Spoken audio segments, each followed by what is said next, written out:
परम सत्कारयोग साध संगत जी, सारे ही अपनी रसना पवित्र करिए ते आखिए धन श्री सतगुरु प्रताप सिंह जी, धन श्री सतगुरु जगजीत सिंह जी, धन श्री सतगुरु उदय सिंह जी। साध संगत जी, हिमाचल प्रदेश जिला मंडी विच रहने वाले सेठ भजनीक सिंह जी द्वारा दसी हुई साखी इस तरह है। सेठ जी दसदे हन कि सन 1932 की गल है कि एक बारी सतगुरु प्रताप सिंह जी ने साडे पिता सरदार हरबंस सिंह जी नूं सुनेहा भेजा कि सेठ जी तुसी भैणी साहब आवो, मैनू तुहाडे नाल बड़ा जरूरी काम है। सच्चे पातशाह जी साडे पिता जी नूं सेठ जी कह के बुलांदे हुंदे सन। पिता जी श्री भैणी साहिब गए ते जाके सच्चे पातशाह जी नूं नमस्कार कीती ते अर्ज कीती कि सच्चे पातशाह जी की हुक्म है, दास हाजिर है। अगों सच्चे पातशाह जी हुक्म कीता कि सेठ जी तुसी सुकेत मंडी, सुकेत दा नाम हुण सुंदर नगर है, तुसी सुकेत मंडी जाओ ते उत्थे जाके जगह लवो। वक्त आवेगा कि आप दे पास बहुत संगत आवेगी। उस वक्त स्टेटां दे विच किसी बाहरले नूं जगह नहीं सी मिलदी हुंदी। सच्चे पातशाह जी दा हुक्म सुन के अगों पिता जी ने अर्ज कीती कि सच्चे पातशाह जी बेनती है कि एक ते असी नॉन एग्रीकल्चरस्ट हाँ, मतलब जिमीदार नहीं हाँ, ते दूजा स्टेटां विच जगह बाहरले बंदे नूं नहीं देंदे। अगों सच्चे पातशाह जी हुक्म कीता कि सेठ जी तुसी जाओ, तुहानू जगह मिल जावेगी। पिता जी अगों सच्चे पातशाह जी नूं सत बचन कह दिता। सन 1932 विच ही कुछ दिनां पिछों पिता जी ते नाल चाचा जसवंत सिंह भी ते मैं ते नाल संत हरनाम सिंह जी कुंडा बिलासपुर दे रस्ते सुंदरनगर यानी सुकेत आ गए ते उस वक्त औथे संत लाल सिंह भी पुलिस विच हुंदे सन जो कि नामधारी ही सन। असी उन्हां दे घर रहण गए। जदों सवेरे असी सैर करन जा रहे सां तां सानू एक हिंदू बाबू मिलिया जिस दा नाम मियाँ श्री राम सिंह सी। जिस वेले वो सानू मिलिया ते मिल के पुछन लगा कि सरदार जी तुसी कित्थों आए हो। अगों पिता जी ने कहा कि असी जिला अमृतसर तो आए हाँ। यह सुन के वो कहन लगा कि सरदार जी फिर ते आपां वतनी होए, मैं जिला उन्ने दा हाँ ते मेरा नाम मियाँ श्री राम सिंह है। असी राजपूत हाँ ते मैं इत्थे तहसीलदार लग्या होया हाँ। तुसी सवेरे मेरी तहसीले आवो, उत्थे सवेरे एक जगह नीलाम होनी है ते मैं तुहानू दवा देवांगा। तुसी बोली देण वास्ते खड़े हो जाओ। जहाँ 25 बीघे है, जगह 25 बीघे है, आप नू 500 रुपए विच मिल जाएगी। पिता जी सवेरे तहसीले चले गए ते जगह जो नीलाम होनी सी उस दी बोली शुरू हो गई। बोली 250 रुपए तो शुरू हुई ते हुंदियां हुंदियां बोली 800 रुपए तक पहुंच गई। दूजे पासे बोली देण वाला लाला मेहरचंद सी।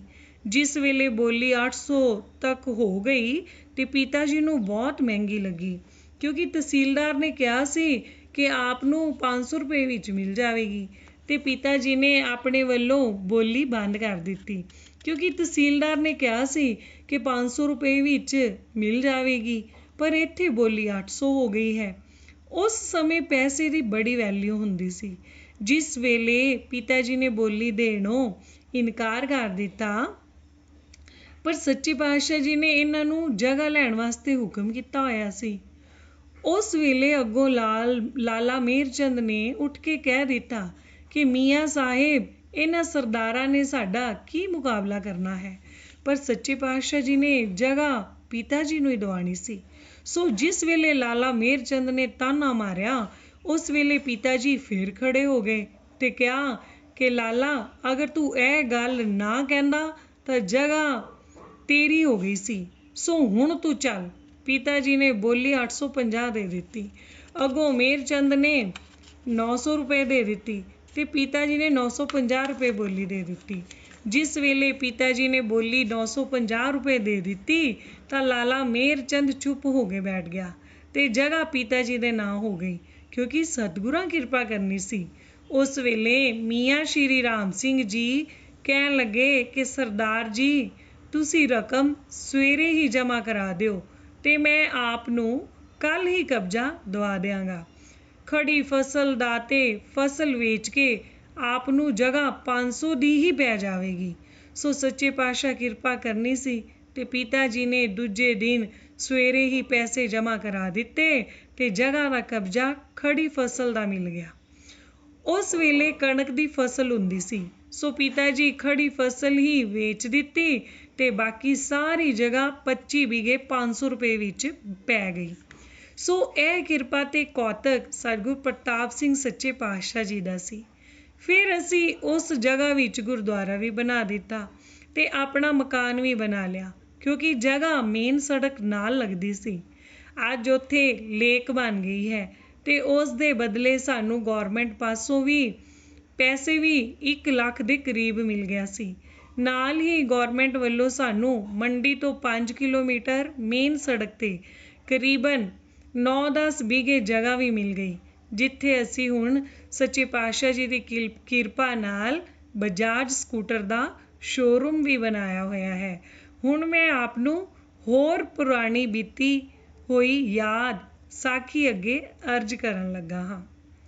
ਸੇਠ ਜੀ ਦੱਸਦੇ ਹਨ, ਇਹ ਕਥਾ ਸਾਨੂੰ ਸਾਡੇ ਪਿਤਾ ਜੀ ਨੇ ਦੱਸੀ ਹੈ ਕਿ ਜਦੋਂ ਅਸੀਂ ਜਗ੍ਹਾ ਲੈ ਕੇ ਮਕਾਨ ਵਗੈਰਾ ਬਣਾਇਆ ਹੈ, ਉਸ ਤੋਂ ਪਹਿਲਾਂ ਅਸੀਂ ਜਦੋਂ ਸੁਕੇਤ ਗਏ ਹਾਂ ਯਾਨੀ ਸੁੰਦਰ ਨਗਰ ਗਏ ਹਾਂ, ਉਸ ਵੇਲੇ ਸਾਡੀ ਦੁਕਾਨ ਬਾਜ਼ਾਰ ਭੋਜਪੁਰ ਵਿੱਚ ਕੱਪੜੇ ਦੀ ਤੇ ਜੇਵਰਾਂ ਦੀ ਹੁੰਦੀ ਸੀ। ਦੁਕਾਨ ਦੇ ਉੱਪਰ ਮਕਾਨ ਬਣਿਆ ਸੀ, ਉੱਥੇ ਰਿਹਾਇਸ਼ ਹੁੰਦੀ ਸੀ। ਉਸ ਵੇਲੇ ਉੱਥੇ ਗੁਰਦੁਆਰਾ ਨਹੀਂ ਸੀ ਹੁੰਦਾ। ਸਾਡੇ ਪਿਤਾ ਜੀ ਸਵੇਰੇ ਇਸ਼ਨਾਨ ਕਰਕੇ ਕਮਰੇ ਵਿੱਚ ਹੀ ਨਿਤਨੇਮ ਅਤੇ ਚੰਡੀ ਦੀ ਵਾਰ ਦਾ ਪਾਠ ਕਰਦੇ ਸਨ। ਸ਼ਾਮ ਨੂੰ ਰਹਿਰਾਸ ਦਾ ਪਾਠ ਗੁਟਕੇ ਤੋਂ ਵੀ ਉਸੇ ਕਮਰੇ ਵਿੱਚ ਹੀ ਕਰਦੇ ਸਨ। ਉਸ ਵੇਲੇ ਅੰਦਰੋਂ ਕਮਰੇ ਵਿੱਚੋਂ ਹੀ ਬੜੀ ਡਰਾਉਣੀ ਜਿਹੀ ਆਵਾਜ਼ ਆਉਂਦੀ ਸੀ, ਜਿਸ ਨਾਲ ਸਾਨੂੰ ਬੱਚਿਆਂ ਨੂੰ ਬੜਾ ਹੀ ਡਰ ਲੱਗਦਾ ਹੁੰਦਾ ਸੀ। ਇੱਕ ਦਿਨ ਅਸਾਂ ਪਿਤਾ ਜੀ ਨੂੰ ਕਿਹਾ ਕਿ ਜਿਸ ਵੇਲੇ ਤੁਸੀਂ ਪਾਠ ਕਰਦੇ ਹੋ ਉਸ ਵੇਲੇ ਬੜੀ ਡਰਾਉਣੀ ਆਵਾਜ਼ ਆਉਂਦੀ ਹੈ, ਸਾਨੂੰ ਤੇ ਬੜਾ ਹੀ ਡਰ ਲੱਗਦਾ ਹੈ। ਉਸੇ ਦਿਨ ਹੀ ਪਿਤਾ ਜੀ ਨੇ ਸ਼ਾਮ ਨੂੰ ਪਾਠ ਕਰਨ ਤੋਂ ਪਹਿਲੋਂ ਸਾਗੁਰ ਜੀ ਦੇ ਚਰਨਾਂ ਵਿੱਚ ਅਰਦਾਸ ਕਰਕੇ ਪਾਠ ਸ਼ੁਰੂ ਕੀਤਾ। ਪਾਠ ਕਰਨ ਤੋਂ ਬਾਅਦ ਪਿਤਾ ਜੀ ਕਹਿਣ ਲੱਗੇ ਕਿ ਅੱਜ ਤੋਂ ਬਾਅਦ ਆਵਾਜ਼ ਨਹੀਂ ਆਵੇਗੀ। ਅਸਾਂ ਪੁੱਛਿਆ ਕੀ ਹੋਇਆ ਹੈ, ਕਿਉਂ ਆਵਾਜ਼ ਨਹੀਂ ਆਏਗੀ? ਪਿਤਾ ਜੀ ਕਹਿਣ ਲੱਗੇ ਕਿ ਜਿਸ ਵੇਲੇ ਸਤਿਗੁਰਾਂ ਦੇ ਚਰਨਾਂ ਵਿੱਚ ਇਹ ਅਰਦਾਸ ਕੀਤੀ ਕਿ ਬੱਚੇ ਡਰਦੇ ਹਨ ਤੇ ਇਹ ਡਰਾਉਣੀ ਆਵਾਜ਼ ਆਉਂਦੀ ਹੈ, ਤਾਂ ਇੱਕ ਦੇਵਤਾ ਜਿਸ ਨੇ ਆਪਣਾ ਨਾਮ ਨਰਸਿੰਘ ਦੇਵਤਾ ਦੱਸਿਆ ਹੈ, ਉਹ ਪ੍ਰਗਟ ਹੋ ਗਿਆ, ਜਿਸ ਦਾ ਸਰੂਪ ਛੋਟੇ ਜੈਸੇ ਸਰੂਪ ਤੋਂ ਸ਼ੁਰੂ ਹੋਇਆ ਤੇ ਥੋੜ੍ਹੀ ਦੇਰ ਬਾਅਦ ਹੀ ਉਹਦਾ ਸਰੂਪ ਇੰਨਾ ਵੱਡਾ ਦਿਸਿਆ ਕਿ ਉਸਦੇ ਚਰਨ ਜ਼ਮੀਨ ਤੇ ਸਨ ਤੇ ਸਿਰ ਆਸਮਾਨ ਨਾਲ ਲੱਗਿਆ ਹੋਇਆ ਸੀ। ਉਹ ਕਹਿਣ ਲੱਗਾ ਕਿ ਮੈਂ ਸਿਰਫ ਆਪ ਦਾ ਪਾਠ ਹੀ ਸੁਣਨ ਆਉਂਦਾ ਹਾਂ, ਇਸ ਨਾਲ ਹੀ ਮੇਰੀ ਮੁਕਤੀ ਹੋਣੀ ਹੈ। ਅੱਗੋਂ ਪਿਤਾ ਜੀ ਉਸ ਨੂੰ ਕਿਹਾ ਕਿ ਤੂੰ ਤੇ ਪਾਠ ਸੁਣਨ ਆਉਂਦਾ ਹੈ, ਪਰ ਸਾਡੇ ਬੱਚੇ ਤੇਰੀ ਆਵਾਜ਼ ਤੋਂ ਬੜਾ ਡਰਦੇ ਹਨ। ਅੱਗੋਂ ਨਰਸਿੰਘ ਦੇਵਤਾ ਕਹਿਣ ਲੱਗਾ ਕਿ ਮੇਰੀ ਮੁਕਤੀ ਜ਼ਰੂਰ ਕਰਵਾ ਦਿਓ। ਅੱਗੋਂ ਉਸ ਨੂੰ ਪਿਤਾ ਜੀ ਨੇ ਕਿਹਾ ਕਿ ਅੱਜ ਤੋਂ ਮੈਂ ਸੁਖਦੇਵ ਵਾਟਿਕਾ, ਜੋ ਸਾਡੇ ਘਰ ਤੋਂ ਥੋੜ੍ਹੀ ਦੂਰ ਹੀ ਸੀ ਤੇ ਉੱਥੇ ਬੌਲੀ ਵੀ ਸੀ, ਉੱਥੇ ਆ ਕੇ ਪਾਠ ਕਰਿਆ ਕਰਾਂਗਾ ਤੇ ਤੁਸੀਂ ਉੱਥੇ ਹੀ ਆ ਜਾਇਆ ਕਰੋ ਤਾਂ ਕਿ ਸਾਡੇ ਬੱਚੇ ਨਾ ਡਰਨ ਤੇ ਤੁਹਾਡੀ ਮੁਕਤੀ ਵੀ ਹੋ ਜਾਏ। ਉਸਨੇ ਇਹ ਗੱਲ ਮੰਨ ਲਈ। ਉਸ ਦਿਨ ਤੋਂ ਬਾਅਦ ਪਿਤਾ ਜੀ ਉੱਥੇ ਜਾ ਕੇ ਪਾਠ ਕਰਿਆ ਕਰਦੇ ਸਨ ਤੇ ਸਾਨੂੰ ਘਰ ਕੋਈ ਆਵਾਜ਼ ਨਹੀਂ ਸੀ ਆਉਂਦੀ। ਉਹਨਾਂ ਦਿਨਾਂ ਵਿੱਚ ਹੀ ਉੱਥੇ ਰਾਜਾ ਲਕਸ਼ਮਣ ਸੈਨ ਦੇ ਮਹਿਲਾਂ ਵਿੱਚ ਵੀ ਉਹ ਹੀ ਡਰਾਉਣੀ ਆਵਾਜ਼ ਆਉਂਦੀ ਹੁੰਦੀ ਸੀ। ਰਾਜੇ ਨੇ ਪੰਡਤਾਂ ਪਾਸੋਂ ਬੜੇ ਪਾਠ ਤੇ ਹਵਨ ਵਗੈਰਾ ਕਰਾਏ, ਪਰ ਉਹਨਾਂ ਦਾ ਕੋਈ ਅਸਰ ਨਹੀਂ ਹੋਇਆ। ਉਹ ਆਵਾਜ਼ ਉਸੇ ਤਰ੍ਹਾਂ ਦੀ ਹੀ ਆਉਂਦੀ ਰਹੀ। ਮਹਿਲ ਦੇ ਜਿਸ ਕਮਰੇ ਵਿੱਚੋਂ ਆਵਾਜ਼ ਆਉਂਦੀ ਸੀ, ਰਾਜੇ ਨੇ ਉਹ ਕਮਰਾ ਹੀ ਛੱਡ ਦਿੱਤਾ ਸੀ, ਉੱਥੇ ਕੋਈ ਨਹੀਂ ਸੀ ਰਹਿੰਦਾ। ਉਨ੍ਹੀਂ ਦਿਨਾਂ ਵਿੱਚ ਉੱਥੇ ਇੱਕ ਪੰਡਿਤ ਜੀ ਰਹਿੰਦੇ ਹੁੰਦੇ ਸਨ, ਜਿਨ੍ਹਾਂ ਦਾ ਨਾਮ ਪੰਡਤ ਭਵਾਨੀ ਦੱਤ ਜੀ ਹੁੰਦਾ ਸੀ। ਉਹ ਉਸੇ ਬਾਜ਼ਾਰ ਵਿੱਚ ਸਾਡੇ ਸਾਹਮਣੇ ਦੁਕਾਨ ਕਰਦੇ ਸਨ ਤੇ ਰਹਿੰਦੇ ਵੀ ਉੱਥੇ ਹੀ ਹੁੰਦੇ ਸਨ। ਉਹ ਉੱਥੇ ਬੜੇ ਪੁਰਾਣੇ ਰਹਿੰਦੇ ਸਨ ਤੇ ਉਹਨਾਂ ਦਾ ਰਾਜੇ ਲਕਸ਼ਮਣ ਸੈਨ ਨਾਲ ਬੜਾ ਪਿਆਰ ਸੀ। ਇੱਕ ਦਿਨ ਪੰਡਿਤ ਭਵਾਨੀ ਦੱਤ ਜੀ ਨੇ ਰਾਜੇ ਪਾਸ ਜਾ ਕੇ ਅਰਜ਼ ਕੀਤੀ ਤੇ ਕਿਹਾ ਕਿ ਰਾਜਾ ਸਾਹਿਬ, ਕੁਝ ਦਿਨਾਂ ਤੋਂ ਇੱਥੇ ਆਪ ਦੇ ਸ਼ਹਿਰ ਵਿੱਚ ਇੱਕ ਸੱਜਣ ਪੁਰਸ਼ ਆਏ ਹੋਏ ਹਨ, ਜਿਨ੍ਹਾਂ ਦਾ ਨਾਮ ਸਰਦਾਰ ਹਰਬੰਸ ਸਿੰਘ ਜੀ ਹੈ। ਉਹ ਨਾਮਧਾਰੀ ਹਨ। ਤੁਸੀਂ ਉਹਨਾਂ ਨੂੰ ਆ ਕੇ ਉਹਨਾਂ ਪਾਸੋਂ ਅਖੰਡ ਪਾਠ ਕਰਵਾਓ ਤੇ ਉਸੇ ਦੇਵਤੇ ਦੀ ਆਵਾਜ਼ ਵੀ ਨਹੀਂ ਆਵੇਗੀ ਤੇ ਉਸ ਦੀ ਮੁਕਤੀ ਵੀ ਹੋ ਜਾਵੇਗੀ। ਪੰਡਿਤ ਭਵਾਨੀ ਦੱਤ ਜੀ ਦਾ ਪਿਤਾ ਜੀ ਨਾਲ ਬੜਾ ਪਿਆਰ ਸੀ। ਕੁਝ ਦਿਨਾਂ ਬਾਅਦ ਰਾਜੇ ਨੇ ਪਿਤਾ ਜੀ ਨੂੰ ਆਪਣੇ ਪਾਸ ਸੱਦਿਆ ਤੇ ਸਾਰੀ ਗੱਲ ਕਰ ਦਿੱਤੀ। ਪਿਤਾ ਜੀ ਨੇ ਅੱਗੋਂ ਰਾਜੇ ਨੂੰ ਕਿਹਾ ਕਿ ਰਾਜਾ ਸਾਹਿਬ, ਅਖੰਡ ਪਾਠ ਵਾਲੀ ਗੱਲ ਬਿਲਕੁਲ ਠੀਕ ਹੈ, ਪਰ ਮੈਨੂੰ ਸੱਚੇ ਪਾਤਸ਼ਾਹ ਜੀ ਦੀ ਆਗਿਆ ਲੈਣ ਦਿਓ। ਫਿਰ ਜੋ ਸੱਚੇ ਪਾਤਸ਼ਾਹ ਜੀ ਦਾ ਹੁਕਮ ਹੋਵੇਗਾ ਮੈਂ ਆਪ ਜੀ ਨੂੰ ਦੱਸ ਦੇਵਾਂਗਾ। ਰਾਜਾ ਜੀ ਕਹਿਣ ਲੱਗੇ, ਠੀਕ ਹੈ, ਆਪ ਸੱਚੇ ਪਾਤਸ਼ਾਹ ਜੀ ਤੋਂ ਜ਼ਰੂਰ ਆਗਿਆ ਲੈ ਲਵੋ ਤੇ ਅਖੰਡ ਪਾਠ ਕਰਵਾ ਦਿਓ। ਜੋ ਖਰਚ ਆਵੇਗਾ ਮੈਂ ਕਰਾਂਗਾ।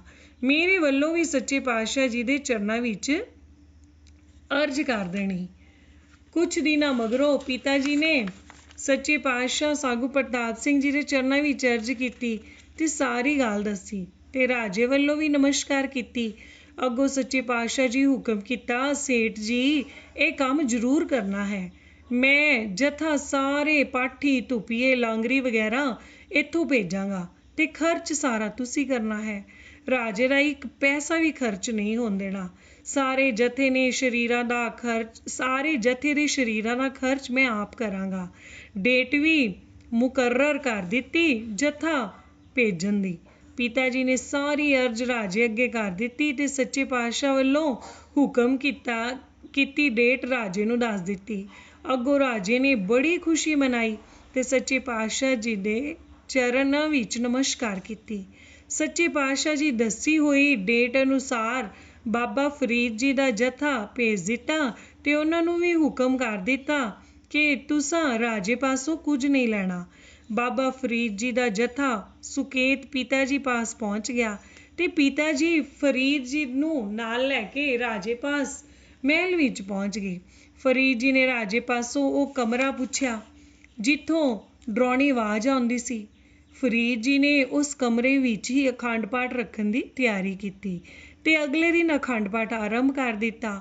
ਅਖੰਡ ਪਾਠ ਰੱਖਣ ਲੱਗਿਆਂ ਰਾਜੇ ਨੇ ਬਹੁਤ ਸਾਰਾ ਫਰੂਟ ਤੇ ਮਠਾਈਆਂ ਵਗੈਰਾ ਮੰਗਵਾਈਆਂ ਤੇ ਪਿਤਾ ਜੀ ਨੇ ਸਭ ਕੁਝ ਰਾਜੇ ਨੂੰ ਵਾਪਸ ਕਰ ਦਿੱਤਾ ਤੇ ਕਿਹਾ ਕਿ ਅਸਾਂ ਆਪ ਨੂੰ ਪਹਿਲੇ ਹੀ ਅਰਜ਼ ਕੀਤੀ ਸੀ ਕਿ ਆਪ ਪਾਸੋਂ ਕੁਝ ਨਹੀਂ ਖਰਚ ਕਰਵਾਉਣਾ। ਸੋ ਸਾਰਾ ਸਮਾਨ ਰਾਜੇ ਦੇ ਜਿੰਨੇ ਵੀ ਨੌਕਰ ਤੇ ਕੰਮ ਕਰਨ ਵਾਲੇ ਸਨ ਸਭ ਨੂੰ ਵੰਡ ਦਿੱਤਾ ਤੇ ਸਾਰੇ ਹੀ ਬੜੇ ਖੁਸ਼ ਹੋਏ। ਅਖੰਡ ਪਾਠ ਸਵੇਰੇ ਆਰੰਭ ਕਰ ਦਿੱਤਾ ਸੀ ਤੇ ਜਿਸ ਵੇਲੇ ਰਾਤ ਦਾ ਵਕਤ ਹੋਇਆ ਉਸ ਕਮਰੇ ਵਿੱਚੋਂ ਬੜੀ ਡਰਾਉਣੀ ਆਵਾਜ਼ ਆਉਣੀ ਸ਼ੁਰੂ ਹੋ ਗਈ। ਫਰੀਦ ਜੀ ਨੇ ਸੱਚੇ ਪਾਤਸ਼ਾਹ ਜੀ ਦੇ ਚਰਨਾਂ ਵਿੱਚ ਅਰਦਾਸ ਕਰਕੇ ਆਵਾਜ਼ ਦਿੱਤੀ ਕਿ ਇਹ ਡਰਾਉਣੀ ਆਵਾਜ਼ ਵਾਲੇ, ਤੂੰ ਕੌਣ ਹੈ? ਸਾਡੇ ਸਾਹਮਣੇ ਆ ਕੇ ਸਾਨੂੰ ਮਿਲ ਕੇ ਦੱਸ, ਤੂੰ ਕੀ ਚਾਹੁੰਦਾ ਹੈ? ਉਸੇ ਵੇਲੇ ਉਹ ਇੱਕ ਛੋਟੇ ਜਿਹੇ ਬੱਚੇ ਦੇ ਰੂਪ ਵਿੱਚ ਸਾਹਮਣੇ ਆ ਗਿਆ ਤੇ ਵੱਧਦਿਆਂ ਉਹ ਐਡਾ ਵੱਡਾ ਤੇ ਡਰਾਉਣਾ ਸਰੂਪ ਧਾਰਨ ਕਰ ਗਿਆ ਕਿ ਉਸਦੇ ਪੈਰ ਜ਼ਮੀਨ ਤੇ ਸਿਰ ਆਸਮਾਨ ਨਾਲ ਲੱਗ ਗਿਆ। ਉਹ ਕਹਿਣ ਲੱਗਾ ਕਿ ਮੈਂ ਨਰਸਿੰਘ ਦੇਵਤਾ ਹਾਂ। ਮੈਂ ਬੜੇ ਚਿਰ ਤੋਂ ਇੱਥੇ ਰਹਿ ਰਿਹਾ ਹਾਂ, ਇੱਥੇ ਹੀ ਰਹਿਣਾ ਹੈ। ਜੇ ਤੁਸੀਂ ਮੈਨੂੰ ਇੱਥੋਂ ਕੱਢਣਾ ਹੈ ਤੇ ਮੇਰੀ ਮੁਕਤੀ ਕਰਵਾ ਦਿਓ ਤਾਂ ਹੀ ਮੈਂ ਜਾਵਾਂਗਾ। ਅੱਗੋਂ ਫਰੀਦ ਜੀ ਕਿਹਾ, ਤੈਨੂੰ ਇੱਥੋਂ ਜਾਣਾ ਹੀ ਪਵੇਗਾ। ਅਸੀਂ ਤੇਰੀ ਮੁਕਤੀ ਕਰਵਾ ਦਿਆਂਗੇ। ਸਾਡਾ ਸਤਿਗੁਰੂ ਬੜੀ ਸ਼ਕਤੀਆਂ ਦਾ ਮਾਲਕ ਹੈ। ਸਵੇਰੇ ਹੀ ਤੇਰੀ ਮੁਕਤੀ ਹੋ ਜਾਵੇਗੀ। ਪਰ ਸਾਨੂੰ ਇਹ ਕਿਸ ਤਰ੍ਹਾਂ ਪਤਾ ਲੱਗੇਗਾ ਕਿ ਤੂੰ ਇੱਥੋਂ ਚਲਾ ਗਿਆ ਹੈ? ਅੱਗੋਂ ਨਰਸਿੰਘ ਦੇਵਤਾ ਕਹਿਣ ਲੱਗਾ ਕਿ ਕੱਲ੍ਹ ਸਵੇਰੇ ਜਦੋਂ ਆਪ ਅਰਦਾਸ ਕਰੋਗੇ ਤਾਂ ਪ੍ਰਸ਼ਾਦ ਵਿੱਚੋਂ ਮੇਰੇ ਵਾਸਤੇ ਇੱਕ ਬਾਟੇ ਵਿੱਚ ਵੱਖਰਾ ਕੜਾਹ ਪ੍ਰਸ਼ਾਦ ਰੱਖ ਦੇਣਾ ਅਤੇ ਮੇਰੀ ਮੁਕਤੀ ਦੀ ਅਰਦਾਸ ਕਰਕੇ ਉਸ ਬਾਟੇ ਨੂੰ ਵੇਖਣਾ। ਜੇਕਰ ਉਹ ਬਾਟਾ ਖਾਲੀ ਹੋਇਆ ਤਾਂ ਸਮਝ ਲੈਣਾ ਕਿ ਉਹ ਪ੍ਰਸ਼ਾਦ ਲੈ ਕੇ ਮੈਂ ਇੱਥੋਂ ਚਲਾ ਗਿਆ ਹਾਂ। ਇਸ ਤਰ੍ਹਾਂ ਹੀ ਹੋਇਆ ਤੇ ਫਰੀਦ ਜੀ ਸਵੇਰੇ ਅਖੰਡ ਪਾਠ ਦੀ ਸਮਾਪਤੀ ਦੀ ਅਰਦਾਸ ਕਰਕੇ ਉਹ ਬਾਟਾ ਵੇਖਿਆ ਜਿਸ ਵਿੱਚ ਨਰਸਿੰਘ ਦੇਵਤੇ ਵਾਸਤੇ ਪ੍ਰਸ਼ਾਦ ਰੱਖਿਆ ਸੀ। ਉਹ ਬਾਟਾ ਖਾਲੀ ਸੀ। ਉਸ ਤੋਂ ਬਾਅਦ ਉੱਥੋਂ ਕਦੀ ਵੀ ਆਵਾਜ਼ ਨਹੀਂ ਆਈ। ਉਹ ਕਮਰਾ ਵੀ ਰਾਜੇ ਦੇ ਵਰਤਣ ਦੇ ਕੰਮ ਆ ਗਿਆ। ਧੰਨ ਸ੍ਰੀ ਸਤਿਗੁਰੂ ਪ੍ਰਤਾਪ ਸਿੰਘ ਜੀ, ਧੰਨ ਸ੍ਰੀ ਸਤਿਗੁਰੂ ਜਗਜੀਤ ਸਿੰਘ ਜੀ, ਧੰਨ ਸ੍ਰੀ ਸਤਿਗੁਰੂ ਉਦੈ ਸਿੰਘ ਜੀ।